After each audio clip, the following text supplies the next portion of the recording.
Hey everyone, welcome back my YouTube channel. So in this video we are going to discuss about microorganisms.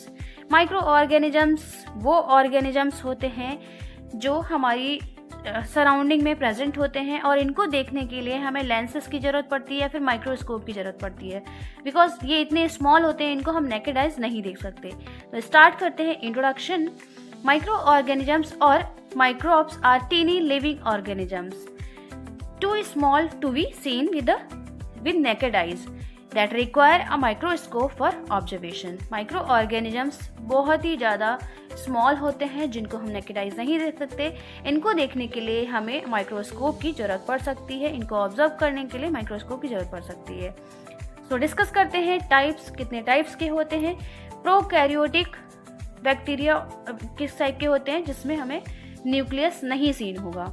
तो bacteria के बारे में अगर discuss करें तो single called no nucleus found everywhere soil water and our guts like intestine में भी. और एक बात डिस्कस करते हैं, बैक्टीरिया दो टाइप के होते हैं. हमारी बॉडी में जो प्रेजेंट हैं वो लाइक एंटीबॉडी वर्क करेंगे और जो बॉडी के बाहर प्रेजेंट हैं वो लाइक पैथोजेंस वर्क करेंगे. तो जो बाहर के बैक्टीरिया हैं वो एंटीजन होते हैं और हमारी बॉडी के अंदर प्रेजेंट वो एंटीबॉडीज होते हैं. तो जो अंदर प्रेजेंट हैं वो हमें हेल्पफुल होते हैं और बाहर के जो है वो डिजीज कॉज करते हैं. Okay. Archaea also no nucleus like bacteria live in extreme places जैसे कि हॉट सॉल्टी एसिड इस जगह पे प्रेजेंट होते हैं. Usually don't make human sick. ये ज़्यादा अफेक्टिव नहीं होते हैं for human. According to image आप कुछ चीज़ें समझ सकते हैं, जैसे सिंगल कॉल्ड नो न्यूक्लियस. हमारे जो वायरसेस हैं इस टाइप के, इसमें न्यूक्लियस नहीं होता है. Found everywhere like soil water and our guts मतलब intestine. Some help like lactobacillus in your yogurt.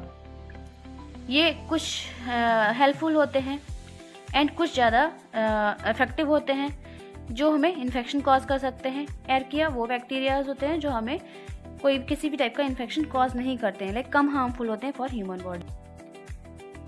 Now बात करते हैं प्रोकैरियोटिक्स लाइक बैक्टीरियाज के बारे में कि वो न्यूक्लियस के साथ होते हैं या नहीं होते हैं. तो ये प्रोकैरियोटिक वो बैक्टीरियाज होते हैं जिसमें न्यूक्लियस प्रेजेंट नहीं होता है. Bacteria single called no nucleus single cell के साथ प्रेजेंट होते हैं और इसमें न्यूक्लियस प्रेजेंट नहीं होता है. Found everywhere like soil water our guts. ठीक है, हम मिट्टी में भी इनको देख सकते हैं, पानी में भी देख सकते हैं और हमारी इंटेस्टाइन में भी. मैंने इन दो टाइप के बैक्टीरियाज देखे हैं. लाइक हमारी जो बॉडी के अंदर प्रेजेंट होते हैं वो एज अ एंटीबॉडीज वर्क करते हैं और बाहर से जो बैक्टीरिया रिसीव होते हैं वो होते हैं एंटीजन. तो जो बाहर से जो भी पैथोजेंस या बैक्टीरियाज हमारी बॉडी के अंदर जाते हैं वो एक्ट करते हैं एज अ पैथोजन. हमारी बॉडी के अंदर जो प्रेजेंट होते हैं वो एक्ट करते हैं एज अ एंटीबॉडी. तो दो टाइप के बैक्टीरियाज वर्क करते हैं. हमारी बॉडी के अंदर जो होते हैं वो प्रेजेंट होते हैं वो हमें बेनिफिशियल होते हैं, बाहर से जो होते हैं वो डिजीज कॉज करते हैं. Okay. Archaea also no nucleus like bacteria. इनके अंदर भी न्यूक्लियस नहीं होता है बैक्टीरिया के जैसे. Live in extreme places like hot salty acidic इस टाइप की जगहों पे ही प्रेजेंट होते हैं. Usually don't make human sick. ये ह्यूमंस के लिए इफेक्टिव नहीं होते हैं. अकॉर्डिंग टू पिक्चर आप देख सकते हैं, बैक्टीरिया सिंगल सेल होता है, नो न्यूक्लियस होता है मतलब न्यूक्लियस प्रेजेंट नहीं होता है. कहाँ प्रेजेंट होते हैं, किस शेप में होते हैं और कौन से बैक्टीरिया बेनिफिशियल होते हैं, कौन से बैक्टीरिया बेनिफिशियल नहीं होते हैं. एर्किया हमारी ह्यूमन बॉडी के लिए इफेक्टिव नहीं होते हैं. ये सॉल्टी एरियाज में प्रेजेंट होते हैं, एसिडिक एरिया में प्रेजेंट होते हैं और सॉइल में प्रेजेंट होते हैं. ओके. अब डिस्कस करते हैं यूकैरियोटिक बैक्टीरियाज जो कि न्यूक्लियस के साथ होते हैं. फंगाई न्यूक्लियस होता है उसमें. Can be single called east और मैनी कॉल्ड मशरूम्स. एक सेल वाले होते हैं ये या कई सेल वाले भी होते हैं. ठीक है, जैसे कि मशरूम लगता है. और अगर ईस्ट होता है तो वो सिंगल सेल के साथ होता है. मशरूम में अगर प्रेजेंट है तो उसमें बहुत सारे सेल्स होंगे. Okay. Absorb food from around them. आसपास के से खाने से ही वो पेट भर लेते हैं जो उसके आसपास होता है लाइक मिट्टी वगैरह. Protozoa single call with nucleus. ठीक है, इसके साथ सिंगल न्यूक्लियस होता है. ठीक है, सिंगल सेल होता है. ठीक है, एंड न्यूक्लियस के साथ होते हैं ये. Move around like amoeba and paramecium, चारों तरफ घूमते रहते हैं छोटे जानवर की तरह। Okay. Algae plant like make food by sunlight. Algae वो प्लांट होते हैं, उसमें ही प्रेजेंट होते हैं, ये सनलाइट से ग्रो करते हैं, पैथोजन जैसे होते हैं। ओके। और ये अपना खाना सनलाइट से कंप्लीट करते हैं। कैन बी सिंगल कॉल्ड और लाइक सोया सीड। ठीक है, ये क्या होते हैं, सिंगल होते हैं और ये सोसीड भी हो सकते हैं। Okay, come on to the classification of organisms. Like shape कैसा होता है, ग्राम स्टेनिंग कैसी होती है। ग्राम स्टेनिंग में हम ये देखते हैं कि वो अंडर डाई इन दी माइक्रोस्कोप कैसे दिखते हैं। ठीक है, डाई करने के बाद माइक्रोस्कोप के अंदर रखने के बाद वो कैसे दिखते हैं, तो उसको हम ग्राम स्टेनिंग कहते हैं। तो शेप में अगर देखा जाए तो जो शेप है वो कोकाई का शेप होगा, लाइक राउंड बॉल। ठीक है, इसमें एग्जांपल दिया है स्ट्रेप्टोकोकट, राउंड शेप का होगा। बैसिलाई ये रॉड शेप होगा, जैसे कि इस टाइप से। ठीक है, इसका जो एग्जांपल है इकोलाई। एंड स्पाइरलिया ये होगा स्पाइरल लाइक स्क्रू, जिसका एक एग्जांपल दिया है ट्रेपोनेमा। एंड ग्राम स्टेनिंग मैंने आपको ऑलरेडी बताया है, ग्राम स्टेनिंग वो प्रोसेस होता है जिसमें जो बैक्टीरिया है उसको डाई करने के बाद माइक्रोस्कोप के अंदर रखते हैं और उसके बाद में उसका कलर देखते हैं कैसा आया है। तो ग्राम पॉजिटिव बैक्टीरिया वो कौन से होते हैं, पर्पल कलर के होते हैं, जिसको स्ट्रेप्टोकोकस कहते हैं, उसका एग्जांपल दिया है मैंने। ग्राम नेगेटिव बैक्टीरिया पिंक होते हैं और उसका एग्जांपल इकोलाई होता है। आप इसको देख सकते हैं पिक्चर को, थोड़ा सा इजी अंडरस्टैंड के लिए।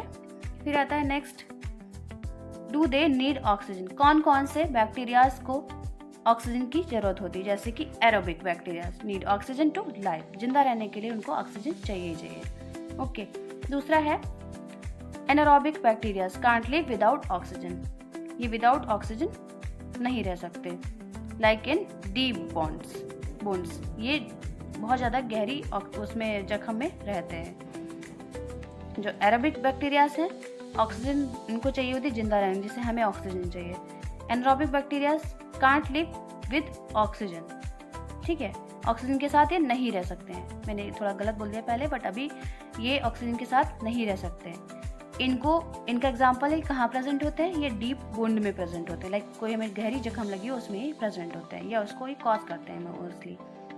फिर आता है फैकुलेटेटिव बैक्टीरिया कैन लिव विद और विदाउट ऑक्सीजन। ये दोनों टाइप के बैक्टीरियाज हैं जिसमें ऑक्सीजन और विदाउट ऑक्सीजन भी ये जिंदा रह सकते हैं।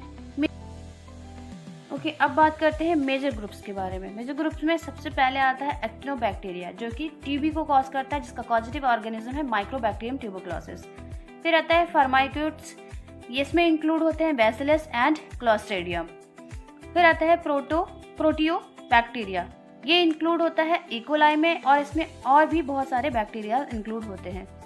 अब बात करते हैं वायरसेस का क्लासिफिकेशन। वायरसेस कितने टाइप्स के होते हैं और क्या इसमें क्या क्या प्रेजेंट होता है। तो जेनेटिक कोड अगर देखा जाए तो RNA virus use DNA viruses use DNA like herpes and chicken pox. फिर RNA virus use RNA like flu, COVID and इस टाइप की डिजीज को कॉज करते हैं। डीएनए वायरसेस जो होते हैं डीएनए को यूज करते हैं, उसके साथ साथ कुछ इन्फेक्शंस को कॉज करते हैं, जैसे कि herpes and chicken pox. DNA viruses वो वायरसेस होते हैं जो फ्लू को कॉज करते हैं या कोविड-19 को कॉज करते हैं, फिर एचआईवी को कॉज करते हैं। आउटर लेयर अगर देखी जाए तो एनवेलप प्रेजेंट होता है, हैव अ फैटी कोट जिसको हम एनवेलप कहते हैं, और ये फ्लू एचआईवी को कॉज करते हैं। Non envelope like no coating, and ये किस चीज को कॉज करते हैं, नोरो वायरसेस डिजीज को कॉज करते हैं, या फिर इसका पॉजिटिव ऑर्गेनिज्म होता है। हु दे इनफेक्ट, किस किस लोगों को इन्फेक्ट कर सकते हैं, animal viruses infect animal, us too हमें भी। ठीक है, plant viruses infect plants, and bacteriophages infect bacteria only. Okay, अब देखते हैं bacteria and diseases, like bacteria और वो क्या क्या डिजीज को कॉज करता है। तो सबसे पहले देखेंगे हम स्टेफाइलोकोकस ऑरियस, जो कि स्किन इन्फेक्शन को कॉज करता है, एब्सेसिस को कॉज करता है। ओके, एंड ये निमोनिया को भी कॉज करता है। सेप्सिस वो कंडीशन होती है जिसमें खून में पॉइजन हो जाना, लाइक हमारे ब्लड सर्कुलेशन में पॉइजनिंग कंडीशन कॉज होना, उसको सेप्सिस कहते हैं। टॉक्सिक शॉक वो कंडीशन होती है जिसमें ये खतरनाक कंडीशन कहलाती है जहाँ शरीर में जहर फैल जाना, लाइक पॉइजनिंग कंडीशन हो जाना, उसको टॉक्सिक शॉक कहते हैं। स्टेफाइलोकोकस पायोजन, ये वो पॉजिटिव ऑर्गेनिज्म है जो स्ट्रेप थ्रोट को कॉज करते हैं, लाइक गले का इन्फेक्शन। ओके, फिर स्कारलेट फीवर, ये एक तरह का बुखार होता है जिसमें लाल दाने निकलने लगते हैं। उसके बाद में इम्पैडिगो एक डिजीज कंडीशन है जो कि हमारे बॉडी में पपड़ी जैसी स्किन निकलने लगती है, या ये इन्फेक्शन को कॉज करता है। फिर नेक्रोटाइजिंग फैसाइटिस, ये भी एक डिजीज कंडीशन है जो कि हमारे लाइक मसल्स में इन्फेक्शन कॉज करती है। ओके, फिर इकोलाई, या फिर हम इसको कहते हैं यूटीआईज इन्फेक्शन, जो इस टाइप के जो बैक्टीरिया हैं वो गैस्ट्रोएंटराइटिस कॉज करते हैं या सेप्सिस को भी कॉज कर सकते हैं। फिर माइक्रोबैक्टीरियम ट्यूबरक्लोसिस, ये सिर्फ ट्यूबरक्लोसिस को कॉज करता है, लाइक टीबी को कॉज करता है। अब देखते हैं वायरसेस एंड वायरसेस के साथ साथ वो क्या डिजीज कॉज करते हैं। तो इन्फ्लुएंजा वायरस क्या कॉज करता है? फ्लू। एंड राइनो वायरस क्या कॉज करेगा? कॉमन कोल्ड, जो अकॉर्डिंग टू वेदर भी हो सकता है। HIV लाइक एड्स को कॉज करता है। मीजल्स वायरस मीजल्स को कॉज करते हैं। Varicella zoster virus chicken pox को कॉज करता है। And hepatitis B virus hepatitis B को कॉज करता है। डेंगू वायरस डेंगू फीवर को कॉज करता है। तो कोरोना वायरस किसको कॉज करता है? कोविड-19 को एंड सार्स को, mean severe acute respiratory syndrome को कॉज करता है, जो एक सीवियर कंडीशन है। देख सकते हैं image, according to image viruses की पिक्चर दी है मैंने। अगर आपको ये वीडियो मेरा पसंद आया हो तो प्लीज़ मेरे चैनल को सब्सक्राइब कीजिए।